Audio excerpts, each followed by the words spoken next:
Dear students, in this part, we shall study about the testing of hypothesis. The first test under this is test for large samples, or we also call it as Z test. Okay. So if you have a normal distribution, normal population, that means population which is distributed normally with mean mu and standard deviation sigma. So mean of the population is mu and standard deviation of the population is sigma. And if x bar is the sample mean of a random sample of size n, so from the population, if we select a sample, the size of that sample is n, and if x bar is the mean of that sample, then we can test whether there is difference between sample mean and population mean, and even if there is difference, whether it is significant or not significant. For this, we use a test statistic that is given by z equal to x bar minus mu divided by sigma by square root of n. So remember this formula. This formula is called as z statistic. It is used to test whether the difference between x bar and mu is significant. And critical values of z, that means tabulated values of z available in the table are, for 5% it is 1.96 and for 1% it is 2.58. These are the standard values. Either you can remember or you can refer the table of z values. You can refer the table and obtain these values. And if this calculated value of z, using this formula we are calculating value of z, if that value of z is modulus, that means sometimes you may get negative answer also. We take mod of that. If that is less than 1.96, we accept the hypothesis that there is no significant difference between the population mean and sample mean at 5% level of significance. Otherwise, we reject the hypothesis. So before using this test, it is better to write the hypothesis H0 and then continue. And another form of the same test, sometimes they may give you number of successes. If x is the number of successes out of n trials, and if p is the probability of success in each trial, then mean of that distribution, actually this comes under binomial distribution, you studied it, mean of the distribution is given by n into p and the standard deviation is given by square root of n into p into q. Okay. Then the test statistic is given by z equal to x minus mu by sigma. This is our standard substitution for conversion from x to z, from normal to standard normal.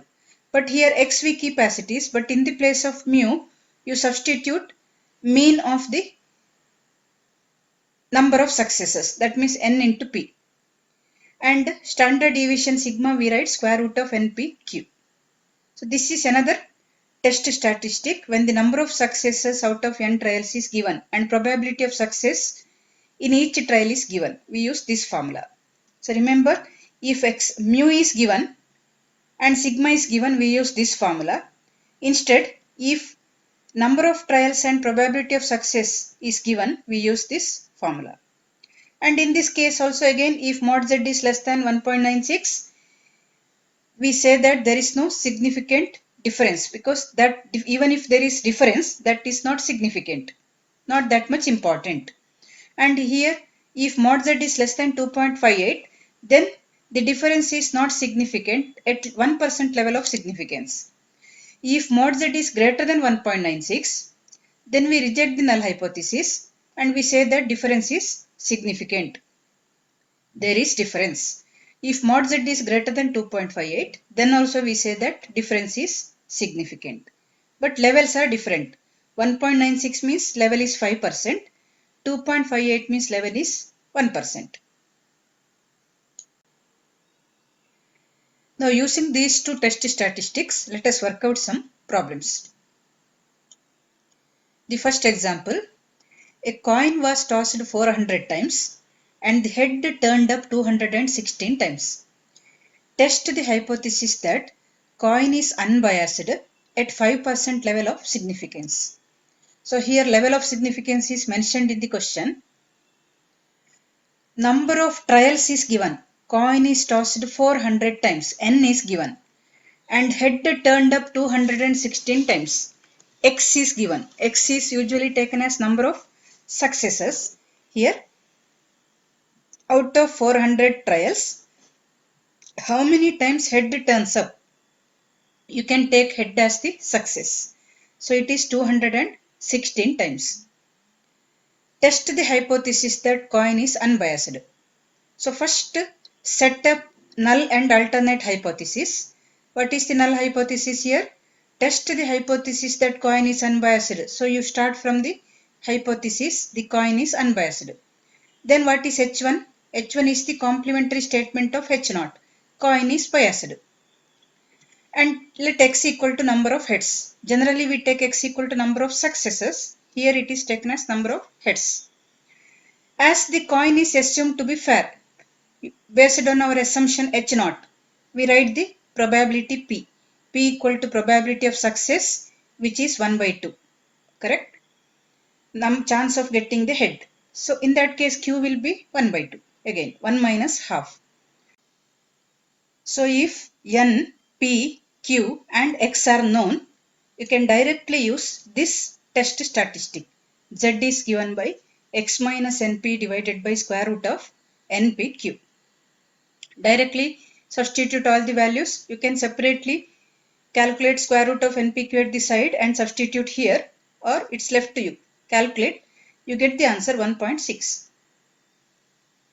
Now select the level of significance. Already in the question here it is mentioned level of significance is 5%. So you can't change it. So take alpha equal to 5%.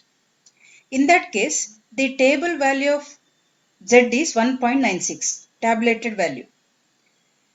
But calculated value is 1.6 and tabulated value is 1.96. Clearly, mod of the calculated value is less than tabulated value.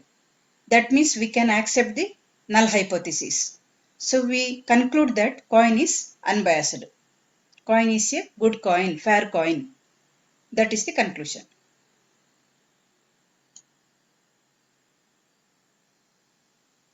Next problem. A die was thrown 9,000 times and a throw of 5 or 6 was obtained 3,240 times. On the assumption of random throwing, do the data indicate an unbiased die? Now set up the null hypothesis. What is the question? Do the data indicate unbiased die? We start from the hypothesis H0 as die is unbiased. In that case, what is H1? H1 is die is biased. Okay. And level of significance is not given in the question. So let us decide. Either we take 5% or 1%, but generally when the level is not given, we take it as 5%. Okay. So let us take level of significance as 5%. Now based on the assumption that distribution is normally distributed, the tabulated value is 1.96 for this 5% level of significance. This is the table value. Now what is the number of trials here? N equal to 9,000. And you take success as getting 5 or 6. Okay. When you throw a die, when you toss a die, all faces are equally likely. That means you have equal chance for each number to occur. You may get 1, you may get 2, you may get 3, etc. Correct? Totally there are 6 possibilities when you toss a die. For each face you have equal chance. So 1 by 6 chance for each face. Here you take success as getting 5 or 6. In that case, getting 5 chance is 1 by 6. Getting 6 chance is also 1 by 6. When you combine them, you get 2 by 6. 1 by 6 plus 1 by 6. Okay, you can add the probabilities because of the mutually exclusive events. Otherwise, generally take getting 5 or 6 out of total 6 possibilities. It is 2 by 6. and that chance is 1 by 3 now. Probability of success is 1 by 3. You take success as 5 or 6. Then what is Q? 1 minus P, 2 by 3. So you have P, Q now. What is the value of N? It is 9000. N is given and expected number of times to get either 5 or 6. Okay, it is typed twice, correct it. Expected number of times to get 5 or 6. It is N into P, mean, which is 1 by 3 into 9000, you get 3000 times. Observed number of successes. In the experiment, it is given how many times that success observed. 5 or 6 was obtained 3240 times. So observed number of successes x equal to 3240. Now standard error, actually standard deviation of the sample, which is called as standard error, okay, which is square root of NPQ, which is 44.72. You substitute and check it, calculate and check it. Consider the test statistic, which is z equal to x minus np by square root of npq. X value, np value and q values are known. Substitute and calculate, you get 5.367. You can observe that the mod value of z, which is 5.367, it is higher than the tabulated value of z for 5% level of significance. When the level of significance is 5%, that means 0.05. This is our notation. We write z suffix 0.05. That means z value at 5% level of significance and value is 1.96. Clearly your table value, calculated value is more than table value. Hence we reject the null hypothesis and accept the alternate hypothesis. That, what is the conclusion? Die is highly biased. It is not a fair die. So out of 9000 times, if you get 5 or 6, 3240 times, it cannot be a fair die. That is the conclusion. So next example is, a sample of 100 tires is taken from a lot. The mean life of a tire is found to be 39,350 kilometers with a standard deviation of 3,260 kilometers. Okay, it is understood. Can it be considered as the true random sample from the population with the mean life of 40,000 kilometers? And it is mentioned to use 5% significance level. So what is given? Sample of 100 tires. So n equal to 100, correct? Sample size is 100. Mean life of a tire is found to be 39,350 kilometers. So from that sample, if you observe the mean life, that mean life of the tire x bar, it is obtained as 39,350 and standard deviation sigma is 3,260. Can it be considered as the random sample from the population with the mean life of 40,000 kilometers? So for the sample, for the population, mean life is 40,000 kilometers.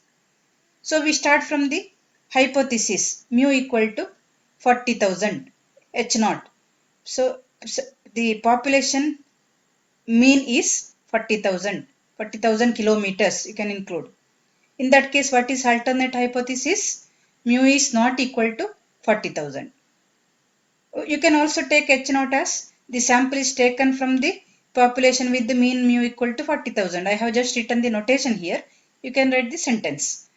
H naught as the sample is from the population with the mean life of 40,000. We take here. And alternate hypothesis is mu is not equal to 40,000. Now choose the level of significance as alpha equal to 5%. It is already given in the question. Then corresponding to this, the tabulated value is 1.96. You know it. For 5% level of significance, z value is 1.96. Now directly go to the expression for finding the z value. This is the formula. X bar minus mu by sigma by root n. Remember, when number of successes x and probability of success p is given, we use x minus np divided by square root of npq. But here mean of the population is given, mean of the sample is given. So we use x bar minus mu. X bar is the mean of the sample, mu is the mean of the population, and standard deviation of the sample is, or population, we take it as sigma here. Substitute. Mu, x bar, sigma are given. Directly substitute. N is given. Substitute in this formula. You get z equal to 1.994. You can directly substitute in this formula. You get 1.994. I have not shown this calculation step here. And this value is slightly greater than 1.96. So we reject the null hypothesis. So what is our conclusion? Rejecting the null hypothesis means accepting the alternate hypothesis.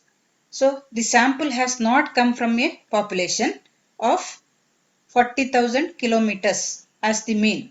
That is the conclusion.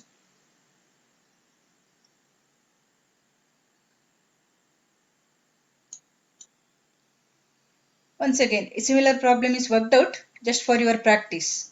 A die is tossed 960 times and 5 appears 184 times. Is the die biased? So what is number of trials? N equal to 960. Appearing 5, you take it as success. So number of successes is 184. X equal to 184. N equal to 960. And what is probability of getting 5? Getting the success? 1 by 6. Out of total 6 outcomes, 1 is favorable. And you can write Q in this case.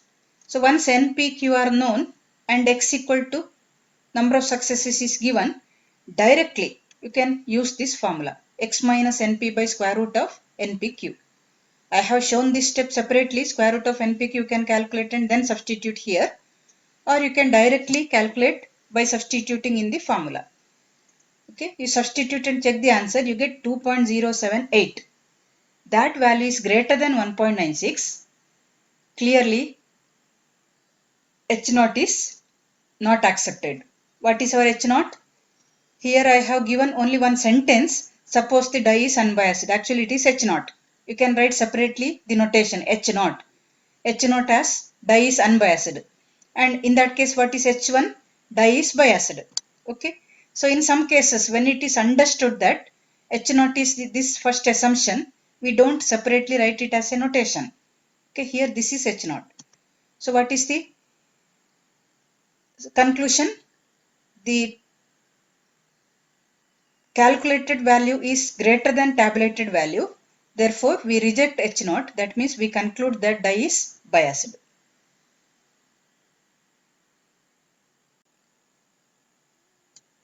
Next example. In 324 throws of a 6-faced die, an odd number turned up 181 times. Is it reasonable to think that die is unbiased at 1% level of significance? Okay. So let us take H0 as die is unbiased. And what is probability of getting an odd number? Probability of success, you take success as getting odd number. It is 3 out of 6. Out of total 6 outcomes, there are 3 odd numbers. Correct? So 3 by 6. Answer is 0.5. And if P is 0.5, Q will be again 1.5. So that P plus Q becomes 1. And expected number of successes, N into P, it is given. N is number of trials, 324. And P is 0.5, you get 162. And NPQ, actually variance of your binomial distribution, actually NPQ, it is given by substitute NP and Q values, you get 81. Now directly go to the test statistic. It is given by X minus NP divided by square root of NPQ. Whenever number of trials and probability of success are given, we use this formula. Substitute 181 minus 162 divided by square root of 81. You get 2.11. This is clearly less than 2.58. 2.58 is the value of Z for 1% level of significance. Here it is mentioned level of significance is 1%. Okay. So clearly this calculated value is less than the table value. Hence we accept the null hypothesis. That means dye is unbiased. Remember same question if it is given for 5% level of significance. Here it is mentioned 1%. Usually when percent is not given we take it as 5%. So in that case what will be our conclusion? For 5% level of significance your Z value is 1.96. So your calculated value will be greater than the table value of Z. In that case we reject null hypothesis. Correct? So only with the 1% level we accept the null hypothesis. Otherwise we reject.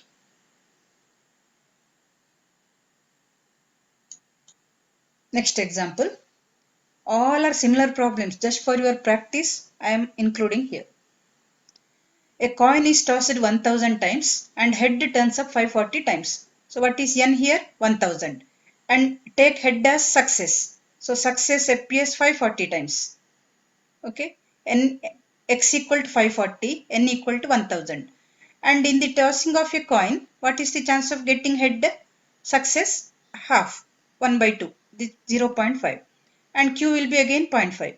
So if n, p and q are given, you can directly go to the formula.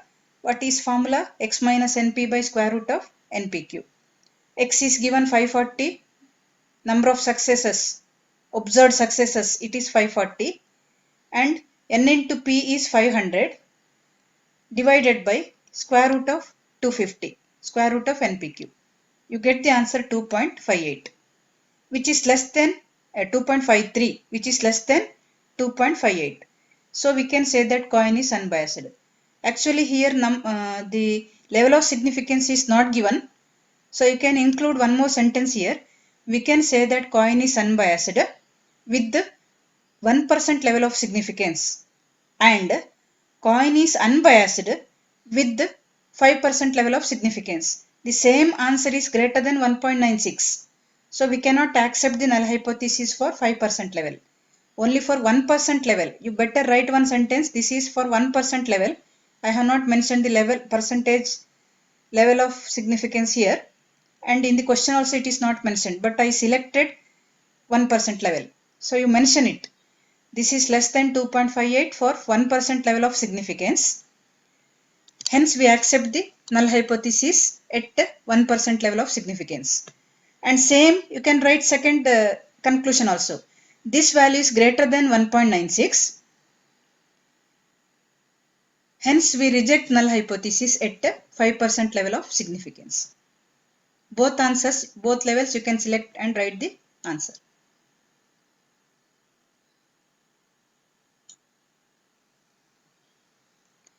So this is a question selected from your model question paper. A stenographer claims that she can type at the rate of 120 words per minute.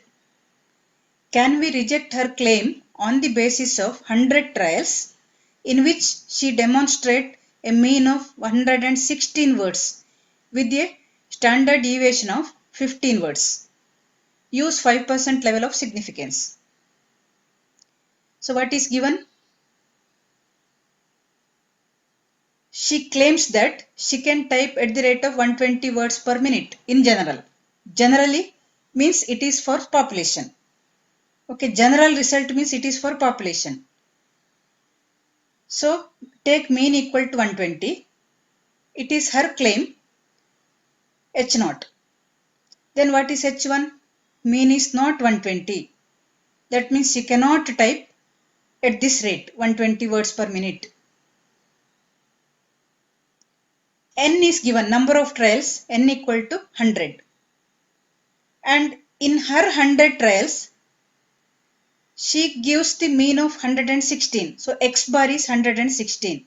Mean for her trial, her sample. And standard deviation is 15. Standard deviation is, actually for sample standard deviation notation is S. For population standard deviation notation is sigma. But anyway, when population standard deviation is not given, we directly take this as population standard deviation. This is actually sample standard deviation. Population standard deviation is actually sigma. When sigma is not given, we take S as sigma. So all the values are given, just substitute. What is the formula? X bar minus mu. Mu is given, X bar is given, sigma is given, N is given. Substitute and calculate. You get 2.67. I have written mod value here. You just verify. Actually, you get negative answer, right? 116 minus 120 means negative answer. So we take mod of Z. Mod of Z is 2.67. It is greater than Z of 0.05. For 5% level of significance, Z value is 1.96. Hence, we reject H0. H0 is rejected means H1 is accepted. That means what is our conclusion? Mu is not equal to 120. That means her claim is not correct. We are rejecting her claim.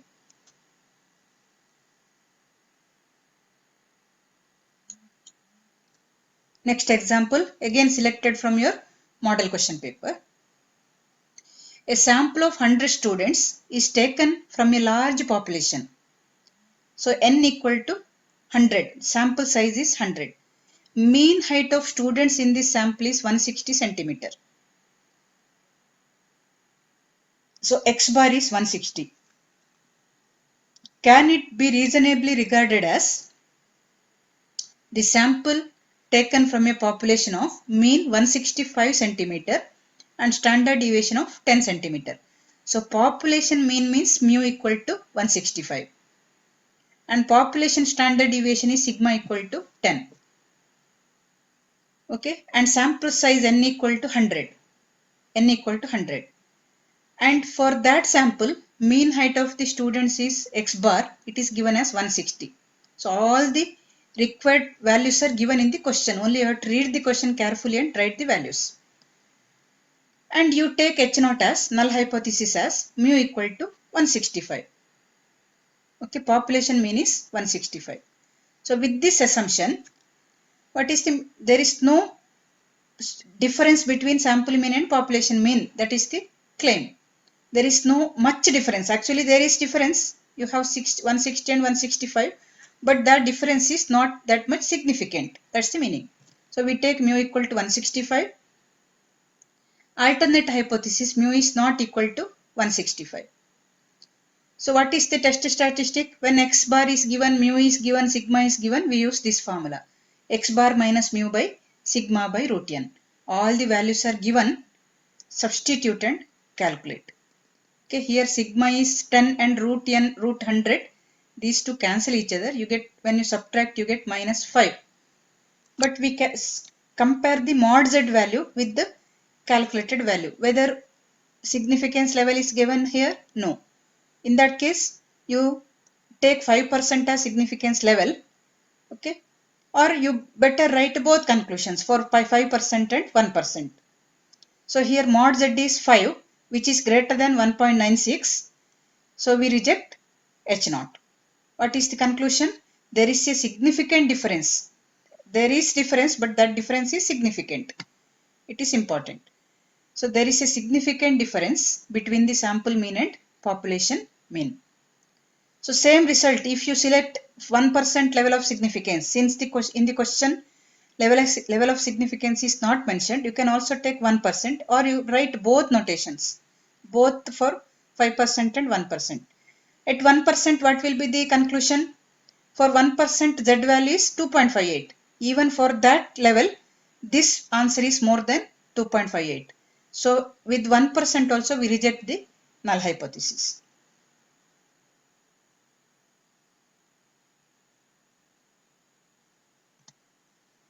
Next one, once again from model question paper. The mean lifetime of a sample of 1000 fluorescent tube lights manufactured by a company is found to be 1570 hours with a standard deviation of 120 hours. So mean life of a sample is given X bar. Mean life of sample means X bar. N number of fluorescent type tube lights in that sample is 100, N equal to 100. So mean is found to be 1570 hours. So X bar is 1570 hours. N is 100. Standard deviation is 120. Actually standard deviation of the sample means we use S, but when sigma is not given, in the place of sigma we write S value itself. Remember it. So S is 120. Test the hypothesis that mean lifetime of the lights produced by the company is 1600 hours at 0.01 level of significance. Here level of significance is mentioned. Okay. So mean life of the lights produced by the company, that means all lights from that company, it is population. So population mean is 1600. So you take H naught as mean life of the lights, which is 1600. X bar, N, S and mu are given.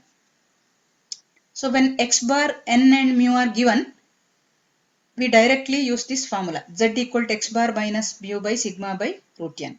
Substitute, calculate. You get minus 2.5. But while comparing, we compare only modulus of this, mod of this value, which is 2.5. This value is less than 2.58. For 1% or 0.01 level of significance, Z value is 2.58. Therefore, we accept the null hypothesis at 0.01 level of significance. That means mean life is 1600. This statement is correct, H naught. Our assumption is correct. We accept our assumption. Very simple type of problems. Only you have to understand how to apply the formula. One more question. It is claimed that a random sample of 49 tires has a mean life of 15,200 kilometers.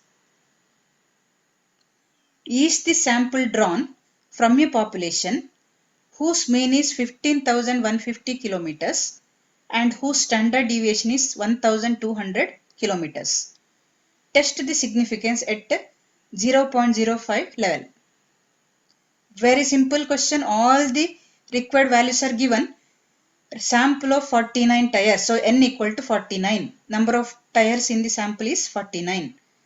Has mean life of 15,200. So mean life of the sample. So X bar notation 15,200. And population mean is 15,150. It is given. Standard deviation of the population is given 1,200. Okay. So what is your null hypothesis? Start from some assumption that is taken as null hypothesis H naught. Is the sample drawn from a population with the mean equal to this? We take it as yes. Yes, the sample is taken from the population with this. So we take mu equal to 15,200. That means actually we take there is no much difference between the population mean and sample mean. That is our assumption. We start from this population mean mu and alternate hypothesis mu is not equal to 15,200. Level of significance is given alpha, which is 0.05. Now directly substitute X bar value, mu value and sigma value. Calculate Z statistic. You get Z equal to 0.2917. This value of Z is modulus, you can take mod value of this is less than 1.96, correct? Mod Z is less than 1.96, or you say that Z is in between minus 1.96 to 1.96. Another way of writing this. Mod Z is less than 1.96. Clearly, we accept the null hypothesis. That means, yes, the sample is drawn from a population with the mean equal to this.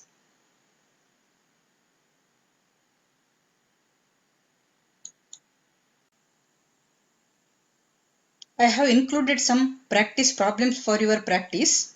Okay, so just try these questions. Take a screenshot of this, write every question in your notes. So before this, you first complete the notes of your worked out problems which are given here, and then solve these questions. Okay, and answers are given. If you don't get this answer, you just send me your solution. I will verify, because I have not verified these answers. I have just given the answer from the textbooks. So just tell me, if you don't get the answer, just send your solutions. I will verify and then check whether your answer is correct or not. So here some answers are given. Just verify. Okay. You studied two formulae for z value. One is x bar minus np by square root of x bar minus mu by sigma by root n, and second formula x minus np divided by square root of npq. So decide these questions are from which type of z value. So three more problems for your practice, and some are directly selected from your question papers. Just practice this.